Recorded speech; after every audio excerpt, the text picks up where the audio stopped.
room, so it's a QRP rig on top of that, so HF is not very sporadic.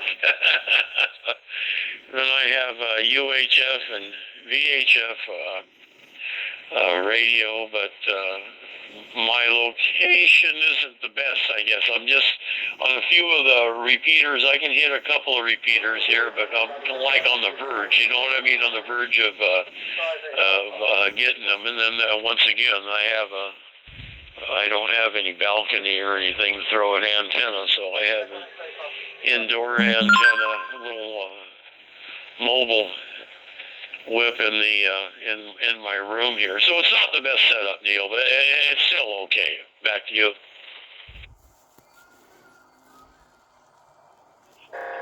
Yeah, Roger, sometimes getting on the air is better than not getting on at all. I mean, I've seen people work the world on an indoor antenna in the right conditions, and sometimes stuff like that can really surprise you. So you'd never know that. WDA-FDD 2E0HOQ passing it back.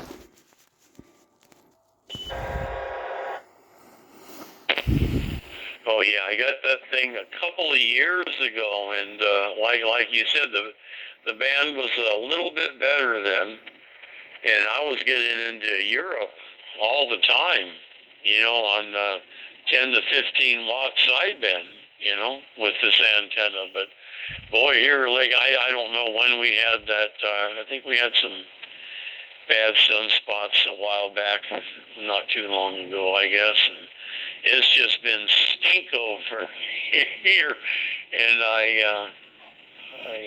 it was just funny. I had upgraded the firmware on the radio.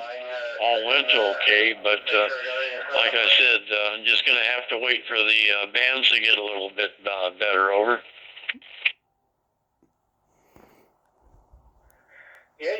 Yeah, Roger.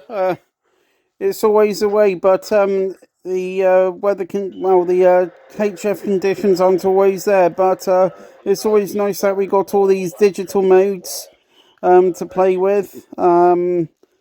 Things like Echo Link, also All Star. So yes, there's a lot to play with if you cannot put up a huge antennas there. So some places unfortunately don't allow big HF antennas there. Back to you.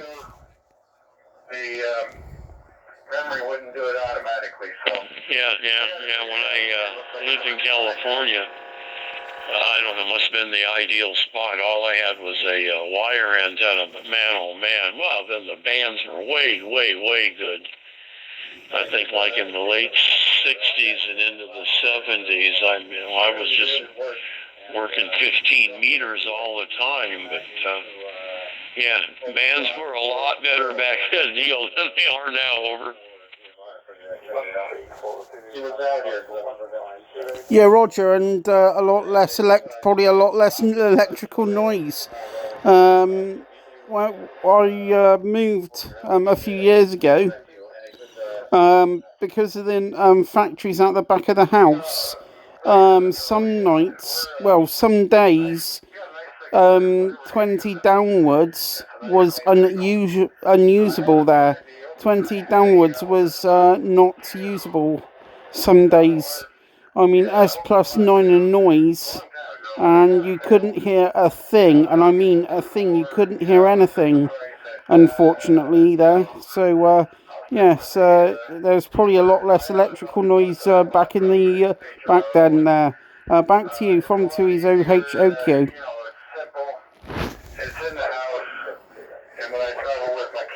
Yeah, right. Yep.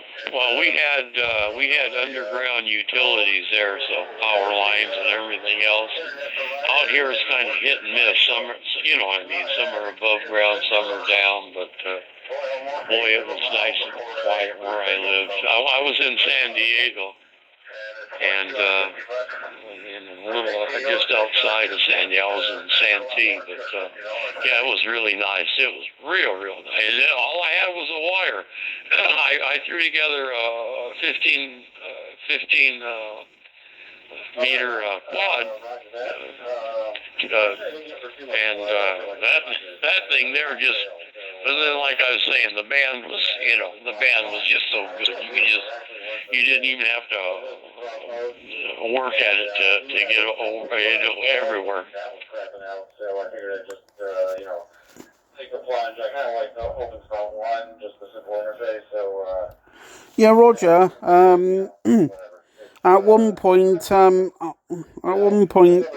with the novice licenses, there, at one point we just had the A and the B license, and the B licenses were restricted, I think, to VHF, UHF only. The A license, you could only, you had to take a Morse test to get the A license there. So, yeah. But anyway, I'm going to go and get myself a drink, so I'll say 73. Nice to catch you after a while, and I hope to catch you again. And you take care. WD8FDD 2E0HOQ passing it back, and sing the best 7-3.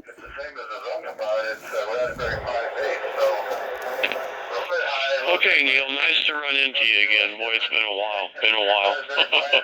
And it took me a while to figure out how to get back on the air.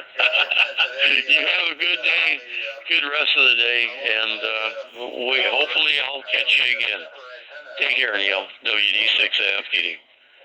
But the storm a couple of weeks ago, like on